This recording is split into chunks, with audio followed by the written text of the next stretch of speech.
बिस्मिल्लाहिर्रहमानिर्रहीम। अस्सलामु अलैकुम। रब्बे ज़िदनी इल्मा। ऐ अल्लाह हमारे इल्म में इजाफा फरमा। बच्चों, आपका मुअल्लिम नवीद अजीम नक्शबंदी एक नई वीडियो के साथ हाजिर है।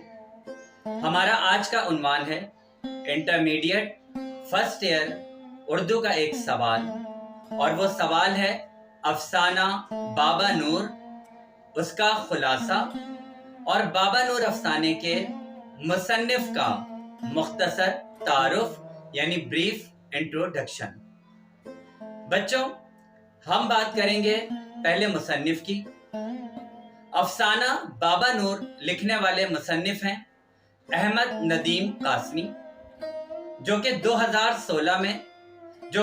1916 में खुशाब में पैदा हुए और सन 2006 में लाहौर में आपका इंतकाल हुआ।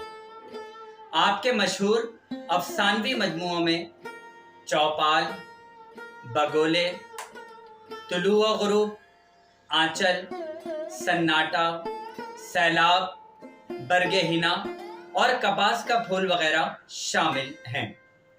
आपको आपके अदबी काम पर आदमजी अदबी अवार्ड भी मिला, प्राइड ऑफ परफॉर्मेंस भी मिला और सितारे इम्तियाज भी मिला। आपका जो उसलूब है, राइटिंग स्टाइल है लिखने का, वो ये है कि आपने जिंदगी की तल्ख हकीकतें भी बयान की, बेटर रियलिटीज। आपने उसके साथ मोहब्बत और हमदर्दी के किरदारों, कैरेक्टर्स का भी बयान किया। आपने गांव देहात की जिंदगी की भी बहुत अच्छी तरह मंजरकशी की, उनके मसाइल को बयान किया, किसानों पर, गरीब लोगों पर, जागीरदारों, वडेरों के जुल्म सितम को भी बहुत अच्छे अंदाज में बयान किया। आपके अफसानों में नफ्सियाती, जहनी, रोमानवी मसाइल सब कुछ तवाज़ुन के साथ मिलते हैं, बैलेंस के साथ। तो यह है अहमद नदीम कासमी साहब का तारुफ। अब हम बात करेंगे अफसाना बाबा नूर के खुलासे की। बच्चों, हम सब अपने वालिदैन से मोहब्बत करते हैं। खास तौर पर जो हमारे फादर हैं, वालिद हैं, वो हमारे लिए अपनी पूरी जिंदगी मेहनत मुशक्कत में गुजार देते हैं। बाबा नूर भी एक ऐसा ही किरदार है जो गांव में अकेला रहता है। मुसन्निफ ने उसकी एक दिन की जिंदगी को पहले बयान किया है, उसकी पूरी रूटीन को, और फिर उसके जरिए उसके बैकग्राउंड को और बाबा नूर की पूरी बैकग्राउंड की जो जिंदगी है, पस मंजर की, जो उसने तकलीफ दे जिंदगी गुजारी है, फिर उसके हाल को आखिर में डिस्क्लोज किया है या उसकी वजाहत की है।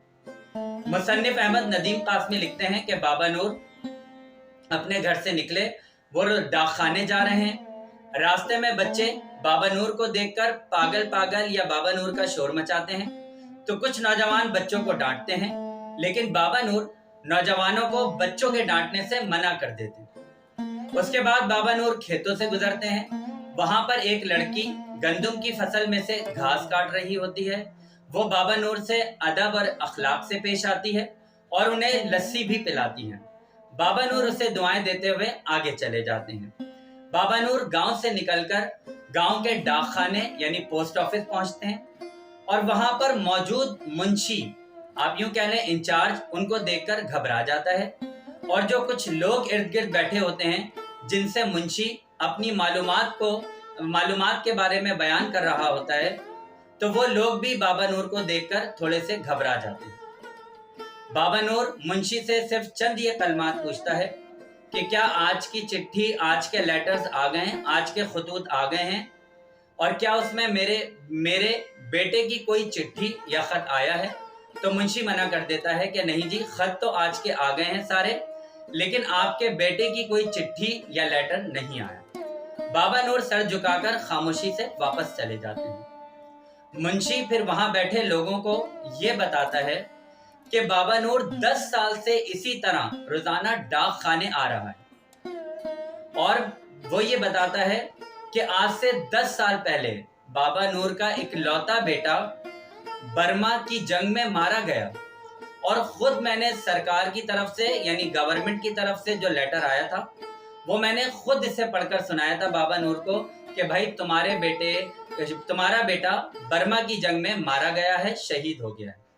लेकिन न जाने बाबा नूर के जहन में क्या ऐसा आलम है, क्या ऐसे जज्बात हैं کہ یہ ابھی بھی اس امید میں ہے کہ یہ اس کے بعد سے 10 سال سے روزانہ روزانہ اس ڈاک خانے میں آتا ہے اور روزانہ پوچھتا ہے کہ میرے بیٹے کی چٹھی آئی ہے، یعنی اسے یہ امید ہے کہ اس کا بیٹا بھی زندہ ہے اور کہیں موجود ہے۔